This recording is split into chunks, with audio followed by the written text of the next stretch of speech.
G'day there, you legends. Bushman Mick here, and the Salty Gypsy. Hey guys. Today we're going to take you on an epic journey into a very special place, a rainforest up in far north Queensland named Cedar Bay. Not only that, but we're going to introduce you to a bushman, a man who grew up right here in Cedar Bay. Cedar Bay has a very, very rich history dating back to the indigenous people that used to live here, then the tree loggers in the 1900s or 1800s, and then we have the tin miners. One of them was Cedar Bay Bill. His name will come up very importantly later. From Cedar Bay Bill in the 1970s, early 1970s, there was the hippies that arrived here. They came from Kuranda and all over Australia. So when the hippies got here, they wanted to create their own little utopia. They built heaps of gardens here with plenty of food growing. They fished from the ocean. Yep, and it all came crashing down in mid-1970s when law enforcement and the government sent a whole bunch of people in here to destroy that lifestyle. They came in, destroyed their huts, ripped out their plants, burnt all their belongings. Yeah, very, very horrible. There was people's lives here that were completely shattered. Although there was one person who kept coming back here, whose name is RAINFOREST, and we're gonna show you him shortly. Another day in the office, hiking through the jungle with RAINFOREST and the Salty Gypsy. This hike, this terrain, is not for the faint-hearted. It's steep, it's slippery. There's a lot of wait-a-while vine and lawyer cane on the ground, and you always got to watch out for the stinging plant. And this time of year, the humidity is at about 100%, and because we're in such a protected area with so much canopy, there's absolutely no breeze to keep you cool until you get to the top. Oh Gary, watch out for that wait a while. I'm really hungry, so we have to find our very own bush tucker to eat on the way in. Here, carpus, Ben Croft eye. It's a four-sided almond. It's the green one, it's the brown one. Edible? Rats have got it. Yeah, it's just like an almond. What a view, man. Finally, bit of cool breeze. Yeah, this track definitely has its rewards. Yeah, Rainy's not liking it though. He's just unfit. He's like, nah, I'm going all about The it. Matrix got him. And he's out of shape, but this guy was the fittest guy that I've ever known. Yeah. It's only taken 9 months for me to go downhill. Yeah, 9 months. Nature's rule. Use it Sitting around on the couch, Or lose it. or lose it. watching YouTube, Watching YouTube. Watching me. Watching eating a me. whole And chicken. you. Yeah. Watching us. I can sit down and eat a whole chicken now. How does it feel, Before I Rainy, was to be... just sickened by the sight of them. Hey, Rainy, how does it feel to be in the bush with your favourite YouTubers? Yeah, pretty good. Yeah? I love you, bro. Legend. Yeah, we're so thankful. And don't forget, you were a huge inspiration for me on this journey. I heard about you from the outside the country, heard legends and stories about you for years before I actually came and met you. You got me good, Gary. Oh, where was it? Got me leg real good. Oh, I hate these guys. Always prickling me and ripping my skin. Oh yeah. Oh, reborn. Billy Rambo, the jungle man. Billy Bear Grylls. Billy Grylls. Oh, no way, Gary! Woo! Found some bush tucker. This here is a Davidson plum, and they grow throughout the rainforest, all on the east coast, from New South Wales all the way up to the tip of Cape York. And as you can see, it's bright blue and has tiny little hairs on it. I'm gonna put this in my pocket, save it for later. Hey fellas, looks like the pig's been using the truck here a lot. And probably that yowie as well. The phantom clapper. What are we looking at, boys? Rainy, what is it? There's still about 15-20% of them left. Yep. Because they couldn't get up here with their bullock carts and load them up and take them out, so they weren't chopped down.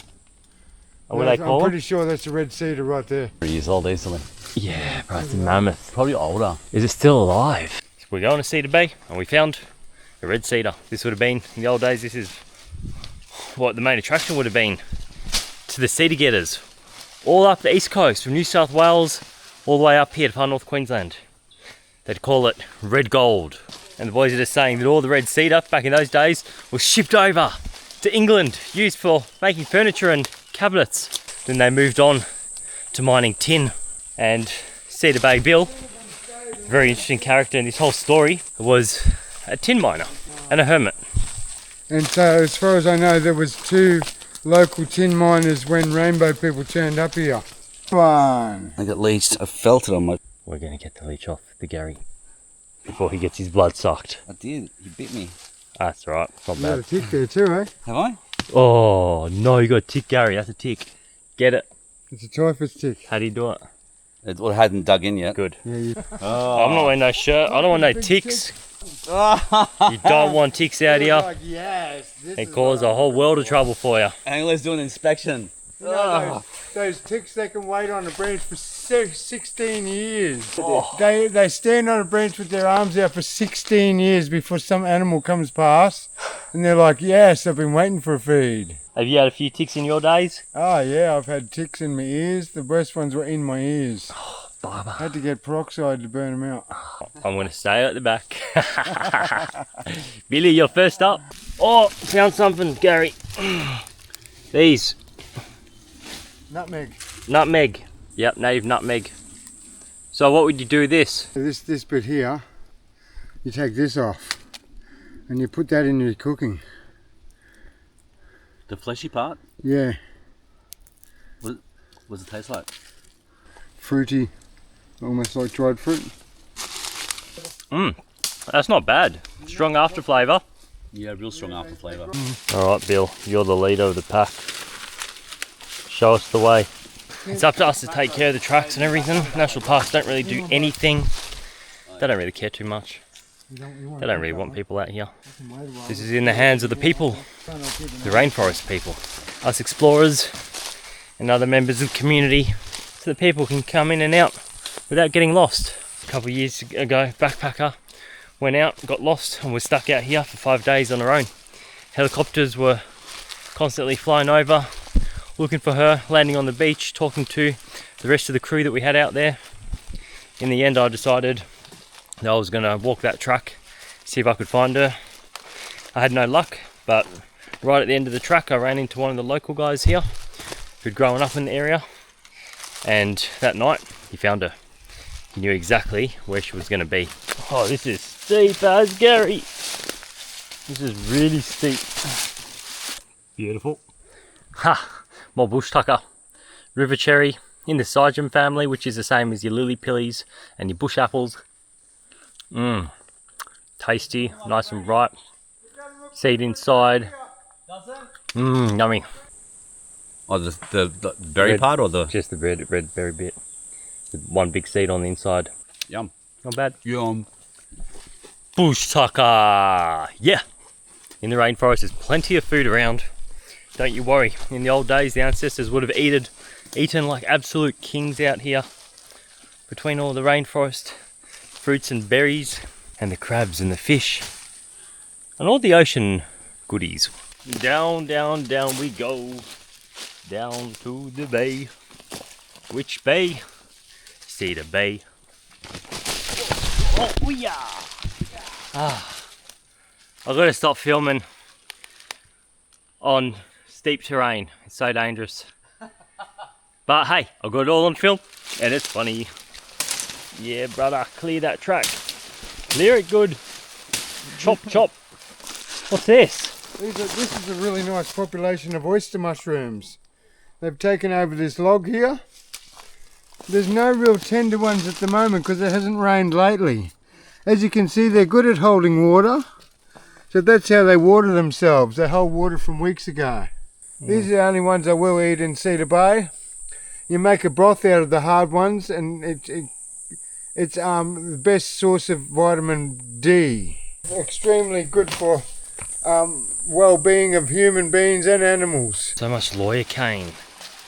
Absolutely everywhere. Bummer people used to communicate like this. Oh, wow. And who are the bummer people? Aboriginals. Ah, okay. Awesome, brother. Man, it really sends a shockwave. Yeah. It's so loud. Very interesting. Wow, look at this tree. What's going on here, Rainy? Looks like you got some more quite bush tucker. nice. Cluster figs. Beautiful, man. The tree's loaded with them. Look. They've been dropping down here. It looks like the animals haven't been eating these, mostly just stinging bug. So I just eat the skin. It's quite nice. And it's not bad. It's not sweet because they're not ready yet, but it's still edible. Yeah, because we've got no food right now. This is better than nothing, definitely. I got some Davidson pie in my pocket as well. Just eating this skin. Unsuspected. I've been done for the first time by the stinging plant. Right here. It stings a bit. It's not too bad. It does sting, but it's not too bad. I can handle it. It's kind of just annoying. Oh well. First time for everything. What's that, bro? This is a candle nut. Oh, sweet. You eat those? Yeah, this is a very small tree, but there's bigger ones around here somewhere. This is the red syzygium here. Oh, yep. They're not red yet, but that's the berry. Yep, I had a few of them before. Yeah, river cherry. Awesome, brother. River cherry. Not a lot of flesh on them, but gee, Yeah, bro, there's one right here. Just some bush tucker. Syzygiums, we've been eating them earlier. Yeah, they're nice. They've got a really good flesh on them. And so that's the flesh. Yep. Cheers, brother. Mmm. Sort of starchy, very sweet. Good one, Gaz. What is it? Left over, just that red one again. Guess what? I got stung. Oh! There was a tiny little one down there where I jumped up. Yeah. I was looking down the river and I must have just scraped it right there. It's stinging. How's it feel? It's just like a wasp sting. Really? Do you want me to piss on it? Maybe later. Piss is supposed to neutralise it. Really? Yeah. I think it'll be alright at the moment. Can I piss on it? Yeah, you can piss on it, I'll but do I think my it's own better pee. if someone else's pisses on it. Oh, I don't know about that. I'll be more comfortable with my own pee. Cassowary track. Yep, we've got cassowaries. What's that, brother? It's a native mangosteen. See, it's got a little button on top. Yeah. Supposedly toxic. It's bullshit. I've eaten a few of them. Okay. She's not ripe yet. Native mangosteen. Fingerprints. What do they taste like? Bitter, okay. Yeah, we got something here. It's very familiar. What is it? It's a mango. No. Yeah, bro. Where's the tree? Where's the mango? Can't Haha. see mango trees. Sweet. The bush has provided with a very sweet, delicious mango. Winter the people. The remnants from when the hippies lived out here. They planted many exotic species. Not just mangoes, but also jackfruits and another huge range of exotic fruits from all around the world. Beautiful little creek here, full of jungle perch, crystal clear. This one was planted on my 7th birthday and it's a purple star apple. Wow. You can see there's been people here, look. A toothbrush that might have even belonged to my dad or maybe me. Wow. And what's the story with this brick? Sorry, with the stone wall? This is the walkway to the creek from the camp. So as you can see, we had the tree planted right on the edge of the walkway. Yep. That my dad planted. Yeah, and there's a fruit on it. Yellow mangosteen. Oh, wow. Is the one growing near the house at Orville. And over here is the foundations of his old house. This is it. This is the old foundation of his house. Oh, wow. I didn't see this on the market. His house was, come up here, his house was dug right into the bank. See, look. This was the back wall of the house. Can you see them rocks there? Yeah, right. Wow. My dad's made them. This was the inside the house in the back wall. Wow. And this here is an old ant bed floor. Is it what? Made with ant bed and clay. Ah. And so yeah, the house was right here in this big area here. There's a big round house, 2-story one. Wow. Hectic. This is a Tahitian lime. Oh, yeah, you can see it. It's one of the only surviving ones left. Wow, it's spiky as. Yeah. Doesn't seem to have any fruit on there. No, probably cockatoos are getting to me. Yeah, so you can see this is the site of one of the houses that was burnt by the law enforcement that came in here. Yeah. You can see some of the household appliances were just melted. And this was someone's life that the government destroyed. And everything here, you know, it's all around 50 years old. I mean, you could dig in and find out what's in there, but, you know, we've got somebody's cup. Somebody used to drink out of this cup. And yeah, Hectic. we've got some old bottles from that time. Wow, these are really old, eh? Yeah, I some don't recognise jars them. for their food. This was someone's life, and they just reduced it to a pile of burnt and damaged So material. those They didn't people came back and realised they couldn't stay here because all their belongings had been burnt. Yeah, I seen a picture of little naked kids going hungry because the food and all their clothing and bedding had all been burnt. yeah. So they were sitting out here in the rain, a bit upset because when they came back, then their camps were non-existent. No, absolutely brutal, brutal. Yep, heartless. It wasn't really about confiscating drugs and that, was it? No, it was just about getting people to not live in the national park anymore. Yep. But the people were doing the right thing by the national park. Yeah, right. Salad bowl, the crystal salad bowl. Yep. I might have even eaten from that one.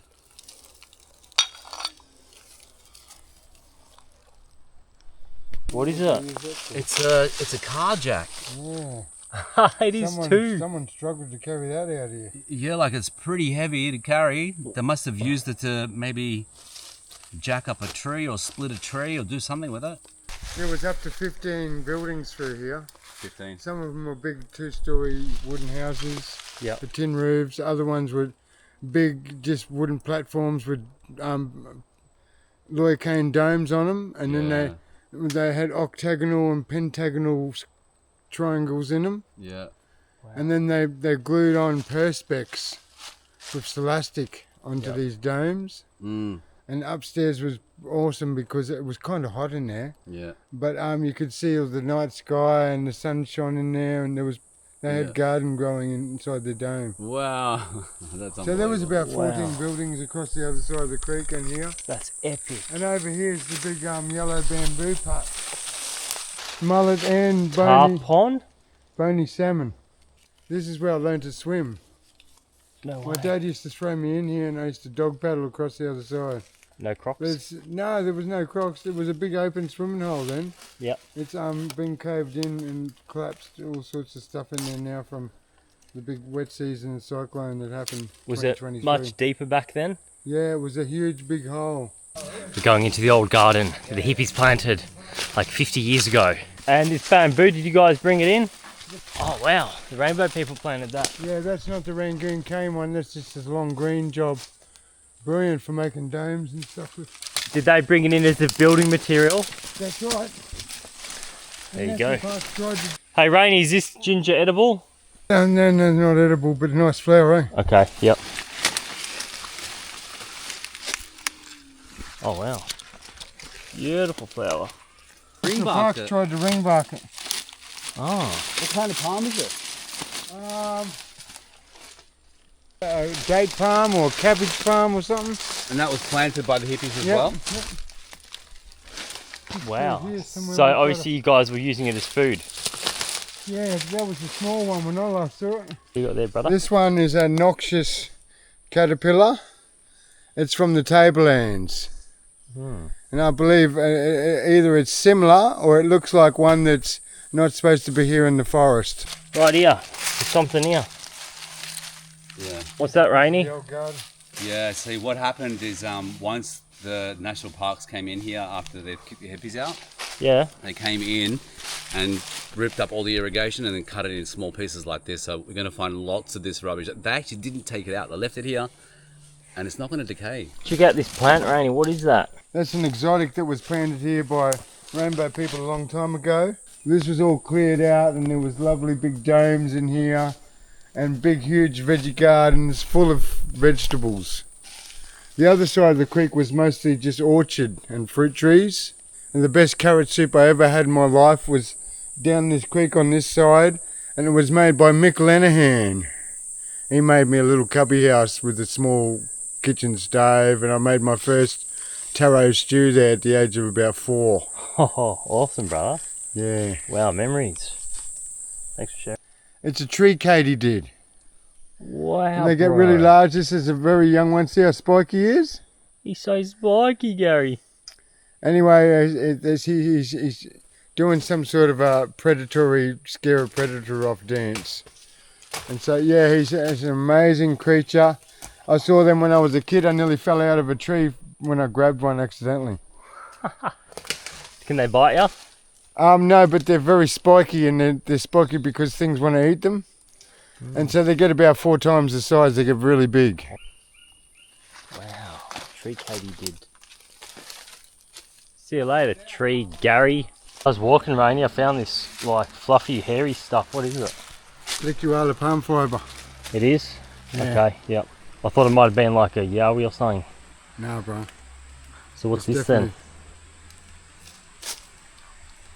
It's the same palm fibre. Why is it a different colour? It's just older. Okay, roger. It looks like yowie hair, eh? It does look like yowie hair. Yeah, it's palm fibre. Damn it. No yowie this time, my friend. But they're supposed to be out here. Oh, they're definitely out here. See? Bugger. I've heard 3 or 4 different things that were definitely yowies. What do they Now, sound one like? of them's a stick tapper. He taps sticks. Yeah. And if you go and investigate, he gets really loud and aggressive. And the other one is a clapper. A clapper. He goes really loud, and it sounds like an arse cheek. Or a Booby slap. yeah. And the clap is the opposite to a duck's quack. Duck's quack's made to not echo. The clap is made to echo. And so they do it to throw a follower off. The echo comes from all round. So they don't know exactly what direction the sound's coming from. So he's called the phantom clapper.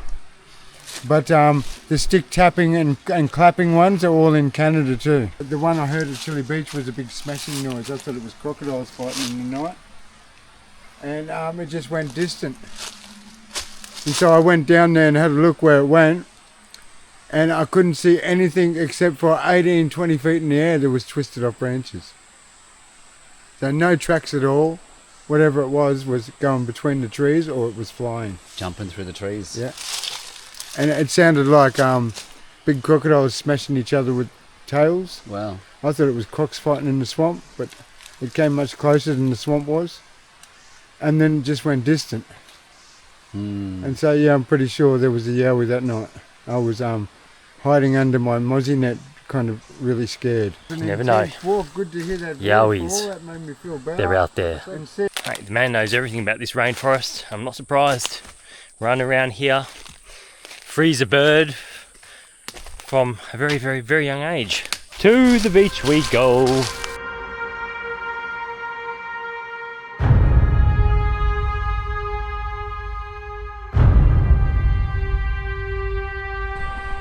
Oh wow, bro. go on, check that one. Yeah, bruz, for sure. We made it to Cedar Bay. Let's get him in us. No mucking around here. I've been the 11th month. Here you go, Gaz. Here, have a straw, mate. Oh, thank you. You want a straw? Yeah. Yeah, mate. How is it? Sweet? Bit hot but beautiful. Haha, awesome. First drink of the day. Coconut time! Woo! So he's saving that one for himself later on. He's like, oh yeah, here's a good one. Oh That's a good yeah! one. Ain't nothing like a coconut. Oh, yeah. With the boys out on Cedar Bay. Oh, it is so good. It's a bit warm, but I'm thinking about a bottle of lemonade I've got in the fridge at home. Don't be staying in the Matrix too Oh, long. there's me canoe. Look, you can see the nose of it sticking out down there. And Rainy, what was it like inside the house? Like, No walls down. It only had that back wall against. When we dug into the hill, there was Yep. a rock wall there. yeah, I showed you the remnants of it. Yeah, it was a nice old house. It took me and my dad 2 years to build it. And we brought the tin in on dinghy from Cooktown. North End Creek as well. That was my mum's house. like separate houses. Yeah. What did they have separate houses for? Oh, because They couldn't get my along. mum and dad didn't live together for long. Oh, okay. My mum took off and I stayed here for 6, 7 years just with my dad. And then later on in life, when everyone got kicked out of here, some of us came back to help old Bill keep living, get water for him and help him get supplies and stuff. Yeah. And so I lived here for another 3 years at the north end. Was that just after the raid in '76 or before? That wasn't right. There was 2 raids. There was one in the 80s too. The first one wasn't effective. People just came back and rebuilt. They didn't even find Senny Garden, they only found the North End Garden. And so yeah, when they came back in the 80s, they destroyed all the gardens and all the houses and effectively made everyone leave. But some people came back to help old Bill keep living. And I got to spend another 3 years here. But I initially moved from Cedar Bay to Chili Beach. By the time I was 16, I was living in Chili Beach and I had my own family up there. Yep. How long did you do at Chili? Till I was 26. Yeah. I lived at Chili Beach till I was 26. So I didn't stay there the whole time. I stayed at the Pasco half of that time. Yeah, old Bill got a perpetual miners homestead lease at the North End. And so he was the only one who legally was allowed to stay here. And he told Peter Maslin and Gary Pepper because they came here, they went back to the Rainbow Festival in Kuranda, Rainbow Commune, and told us all, "There's this beautiful paradise, we're all going to go up there." And so that's how I ended up here at the age of 6 months old, living in Cedar Bay. Yeah. I love your story, bro. It's very inspiring and it's very interesting. I think a lot of people are going to be captivated by your life. I climbed when I was 5 years old. You climbed that tree? Yeah. Wow, how big was it back then? I was about 10 foot shorter. 47 years ago I climbed that tree on my own at the age of 5. The biggest coconut tree in Cedar Bay. What's this, Rainy? That's my old canoe. That's your canoe? I painted that 30 years ago. It's been out here ever since. You make these? No, Rainbow people made them. They didn't know where my oars were when the float was there. Not bad for homemade. Yeah. And there's your outriggers. Yeah, I put that Sick. onto them. One love. Cedar Bay cherry. Oh, my bro, I love Cedar Bay Yeah, cherries. there's a big hedge of them here. Awesome, bro. It looks like there's a few on. I had these in my last one of my videos. A lot of vitamin C in them. Oh, I'm here the right time. Cedar Bay cherries are in season officially. We got the bush tucker. Oh yeah. Did they cut some melons? Wow. Looks like there's a melon cup. Wow. Melon thing there, though. Looks kind of fresh. Has anyone been here? Any food? Oh, yep. Some food here.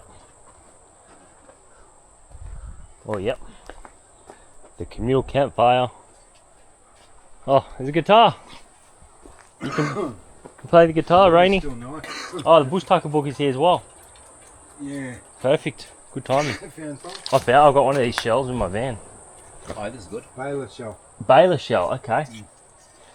That would have been a good tool.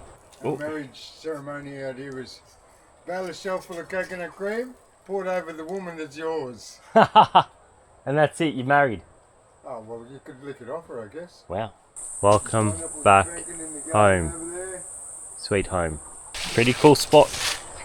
Very, very cool. What do you got there for me, Rainy? Dry mango. Oh, you're a legend. I love you, bro. Yeah, they said to me, so, oh, well, we've got to kick you out of here. This camp can't be here. And I said, that's ridiculous. Oh, I don't want to be forcibly removed from Cedar Bay. And they said, no, we don't do any of that. We're just here to remind you about the rules and regulations.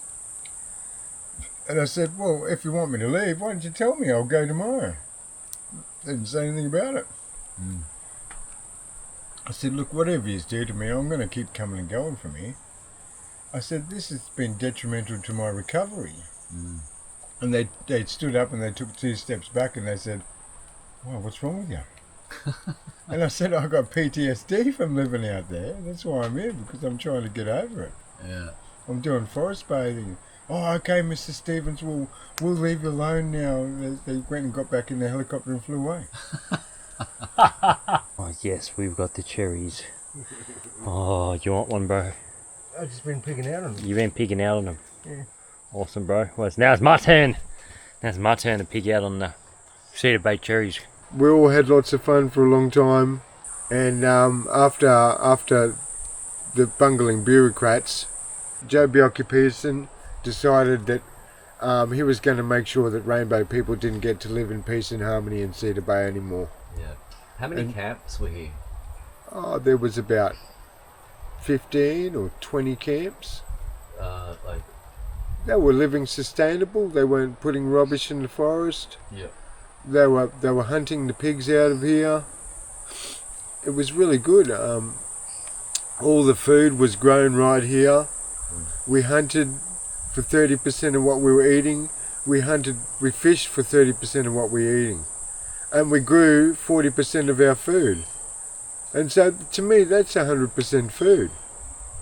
That's the way people should be living, not dependent on shops and medicines. And if you lived out here and ate coconuts and lived a free, happy lifestyle away from society and the big cities that people have built and suffer in every day, I think that people would live long, happy lifestyles if they weren't eating these preservatives from foods at the shop. The coconut trees were planted by old Bill about 80 years ago now. I think he was a young fellow when he started planting coconut trees here. After lots of coconuts, you become very aware of the world and what's happening around you. And we call it coconut consciousness. We share that, brother. And so there's another thing that we've been experiencing out here from the Pacific almonds that are growing along the beach here. Bummer people planted them in all the good camps. After we went looking for the nuts, me and Indigo realised that they were planted in all the high ground spots along the beach, particularly for the vitamin C that's in the nut. Now, salt air strips vitamin C from the human body and animal's body too. And so, coconuts, Burdekin plums, which grow here, and Pacific almonds are really good for replacing vitamin C in the human body or animals. And so we also called, after eating almonds, we call it almond awareness. So I think that everything to survive in this world is out here in Cedar Bay. The water comes straight from the mountain. It's amazing. At the moment, it's not real good because there's a bit of slime in the water. But as you can see, when we turned up, there was some beautiful water had been collected here. They're still managing to get fresh water from the creek. Been a very special journey for me. I've actually grown into a better person because of spending time with the rainbow people. And I've forgotten about my bad memories now. I'm telling stories about when I was a kid out here. And so my good memories of living out here have been coming back from living here and being with rainbow people. I've been able to evolve into a stronger, more understanding person with everyone and everything that's happening in this world. Because it was hard for me because I'd been sheltered from living here in Cedar Bay. So half of my 50 years of life, I'm 53 now, has been living in the beach and in the forest in peace and harmony. So I didn't get along in the cities at all.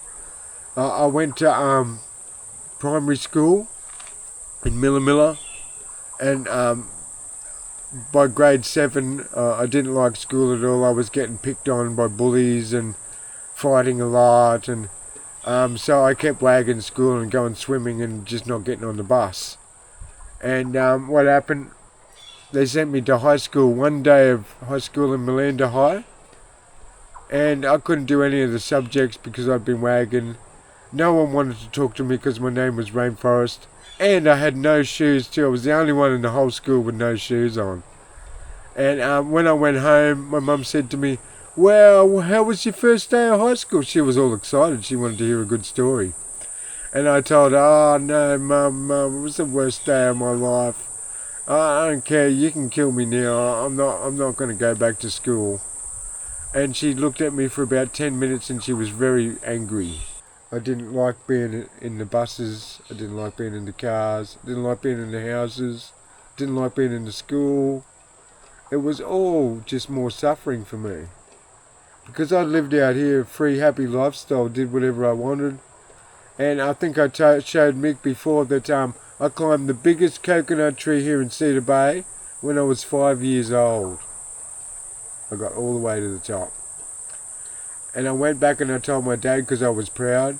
And he said to me, so how many coconuts did you get? And I looked at him and said, are you trying to be funny? Because you know there's no coconuts up there. And he said, well, why did you climb it? And I said, I wanted to know that I could do it. Yeah, I came back at the age of 30, 33 or something. My dream is that one day people will be able to live here again. And I don't know if that's going to happen, probably not, because it's still National Park. I've been forest bathing, which is really good for the mind, soul and body. And so I've been going into the forest and just sitting there and forgetting about the past and the future and just live in the now. And check out the animals and drink fresh water and bush foods from the forest and the beach.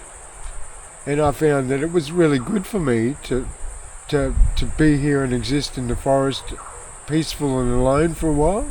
I'd lost my family before that, so I was a bit sad. And I was sitting in cans and gutters, drinking alcohol and feeling sorry for myself. And I looked down and I saw this guy dead in the gutter. And I thought, oh my God, I better pull my shit together. I better start putting my head up because that's going to be me. And so, yeah, I ended up back with my dad after I hadn't seen him for 11 years. And I finally got a letter from my family, and they were living in Cedar Bay. So I started to visit them, and from there they actually moved back into Orvale with me. I'd like to sing that song. I made a song about that. Okay, this is your wife and son? Yeah, my two sons and my wife. Well, I wasn't married, but yeah, I considered it to be my wife, yeah. Yeah. And I finally got back with her, and we lived in Orvale for about a couple of years. Yeah. And I was so happy that I made a song about it. Let me tell you about a place where I grew up. It's in my heart forever, and it's stitched into my soul. Sweet home Orvale, where the sun is shining, the sky is blue, where the people really love you, and the feeling's true. Nice work, brother. We got heaps. That's what I want to see. Yeah, we got the coconuts. Got the goods. Nice work, Rainy. Still got it in ya. Far out. You put a lot of people to shame. Oh yeah, we got the goods. We got Frano on board too today. If you don't mind, I might just treat myself to a coconut. Oh, really, that's pristine. Try that out. That's like a 10 out of 10, that one. A little bit of pandanus. Let's get some of these bad boys. Little pandanus fruits. Taste a little bit like banana, this variety. Oh, thank you, Mick. Nice, my bro. Bush tucker. Lots of bush tucker. Billy's putting his shirt back down. I'm like, whoa, hang on, you got a big tick crawling up there. Yeah, you gotta worry about those. I know they suck, eh? You had a bad experience? No. I've only ever had one tick. And I'm pretty sure it was from Cedar Bay. Yeah. It was a full paralysis tick. Yeah, big trouble. You want to go and have a look at Bill's memorial? Yeah, let's go check it out. Oh, Bill Evans. An old friend of mine. I knew him since I was a little kid. He's not buried here, but they put a memorial here because this is where he was happy. William Yale Evans, Cedar Bay Bill. Born 17th of April 1893. Died 7th of September 1987. Stranger to the world, he wore a bashful look. The sea and the shore, his study. Nature, his book. Good on you, old Bill. We really miss you.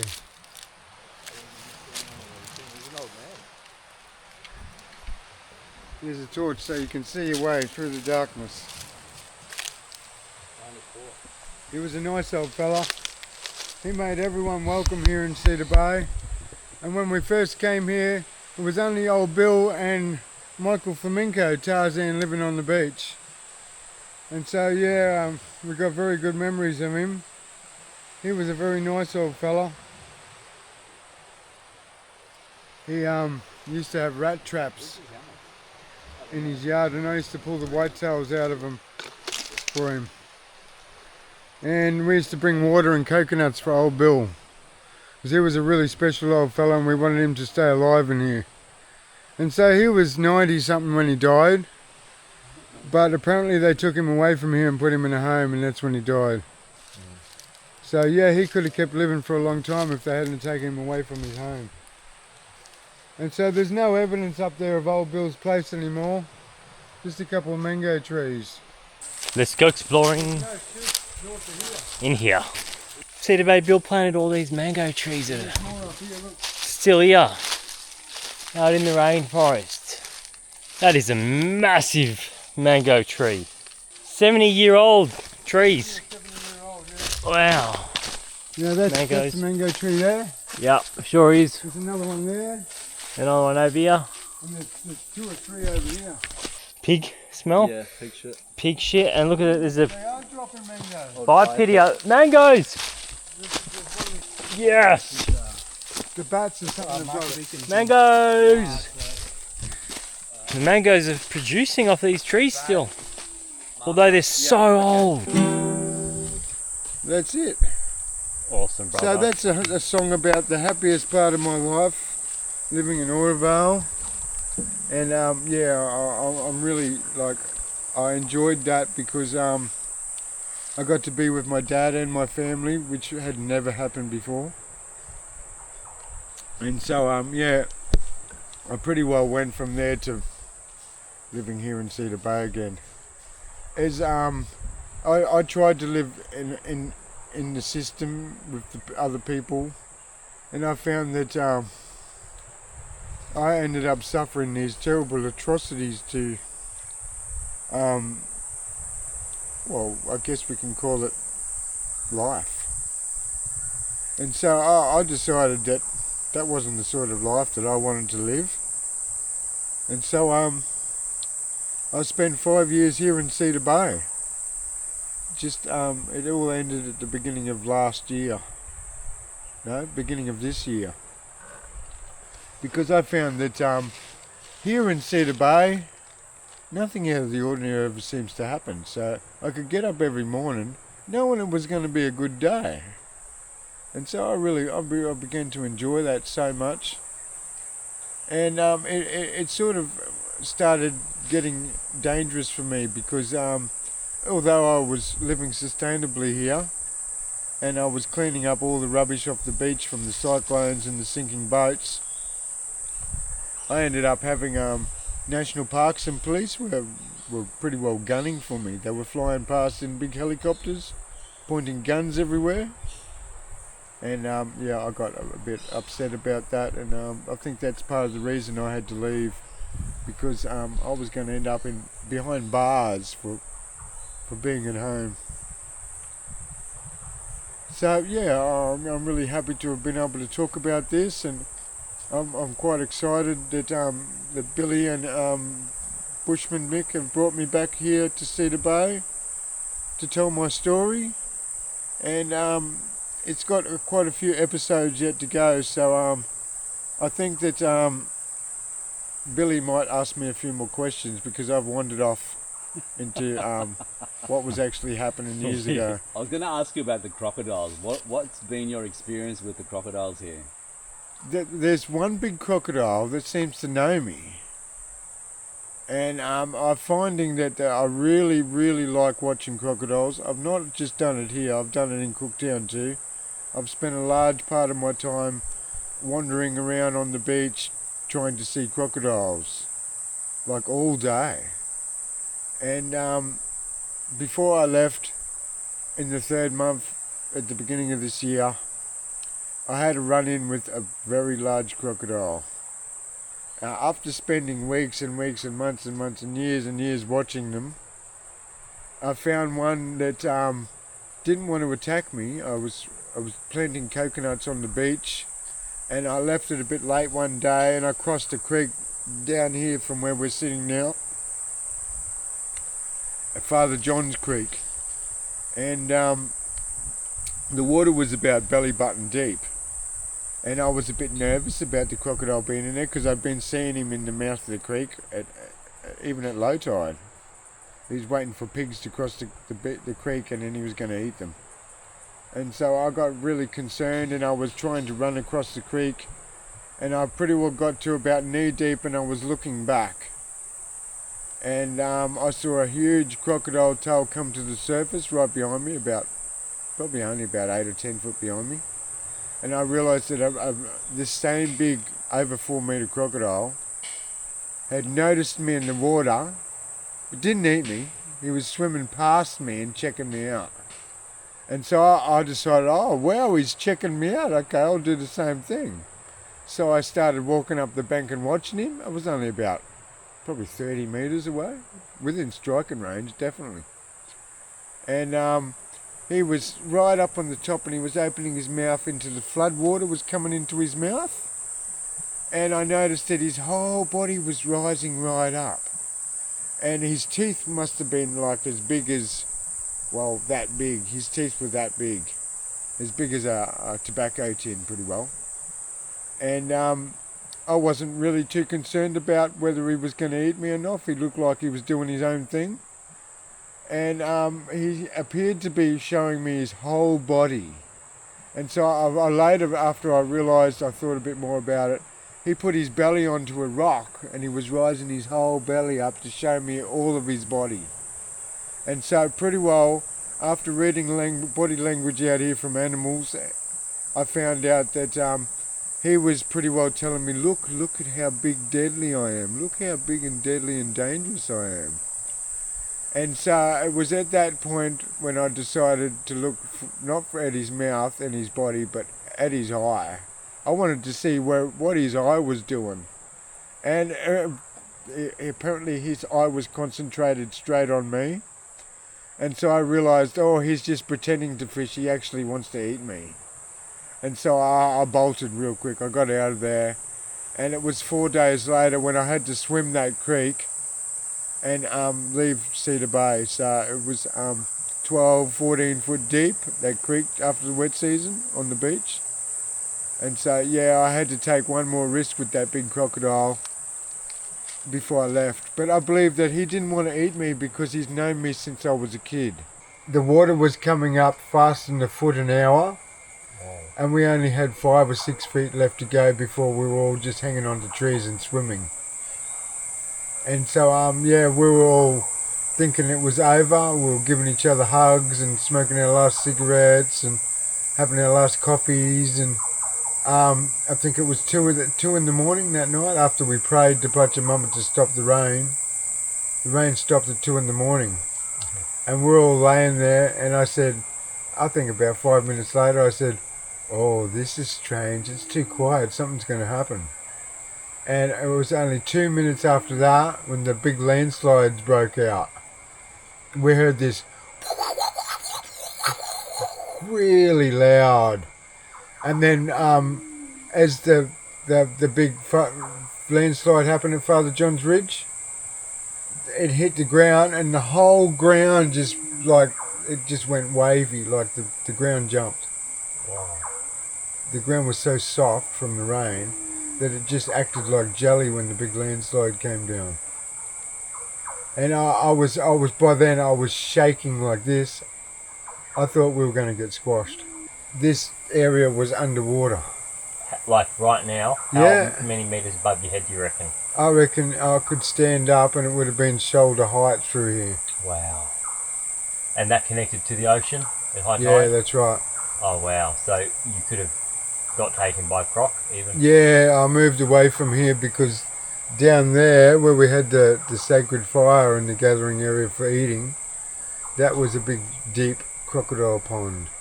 And after 6 days, Robin, Ilaria and John decided they were going to get evacuated from here. And they said to me, are you coming, Rainey?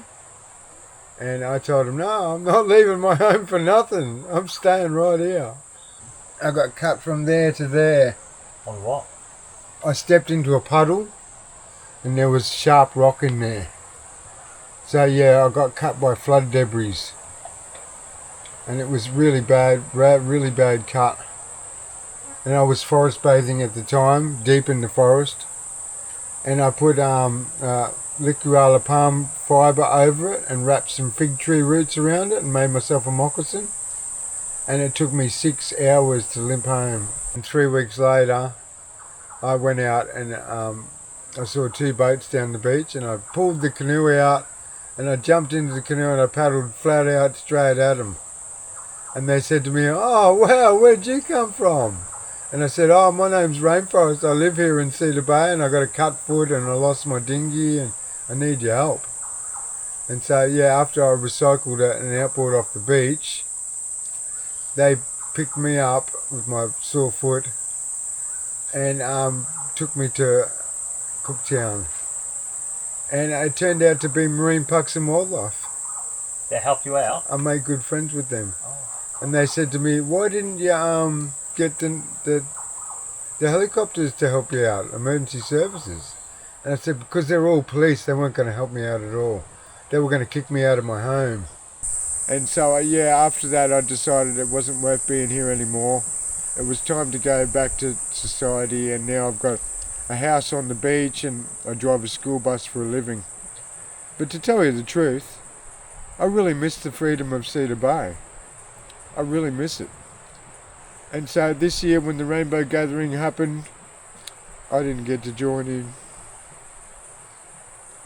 I was too busy driving a school bus. And so I feel a little bit down about that, because I feel that I deserve, this is where I belong, in Cedar Bay. And I've had people tell me before, oh yeah, we don't know if we should stay here, we just don't know, you know. We feel like we maybe shouldn't be here. And I told them, oh wow, I've felt like that too in my life, but it's never been here. I never ever felt like that here. I always felt like I belonged here. And so I've never ever felt uncomfortable or not at home here in Cedar Bay. Just I had to leave because I was just condemning myself to a lonely life by staying out here. So I'm getting really tired of paying rent and being a part of the rat race. I'm making a lot of money and it's going straight out at the other hand. And I'm starting to feel like I probably need to claim my freedom back somewhere. And so yeah, I don't know how long I'm going to be driving school buses, paying power bills and rent. I don't think that's going to last forever for me. And I just want to say a big thanks to Billy and Mick for getting me to come out here for this interview. We all thought it was best that the interview should happen here in Cedar Bay. And now since I've walked over the mountain the way I've never been before, I feel like the freedom's coming back for me. Yeah, I feel like this is a breath of fresh air for me being back in here again.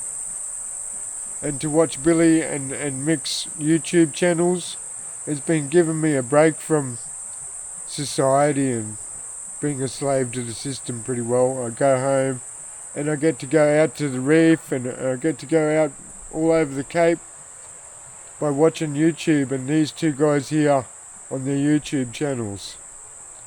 And so I'm really stoked. I'm so enthusiastic about being a part of that. And so yeah, I'm expecting I'm going to tell a bit more of my story, but not right now, because I'm feeling a bit tired and we're probably going to eat something soon. And thank you, Billy and Mick. Thank you, brother. We love you. And all you people out there, subscribe to these channels that these two fellas are on, and enjoy the serenity and freedom like I have been from watching YouTube. Thank you. You. Let me tell you about a place where I grew up. See my heart forever. etched into my soul.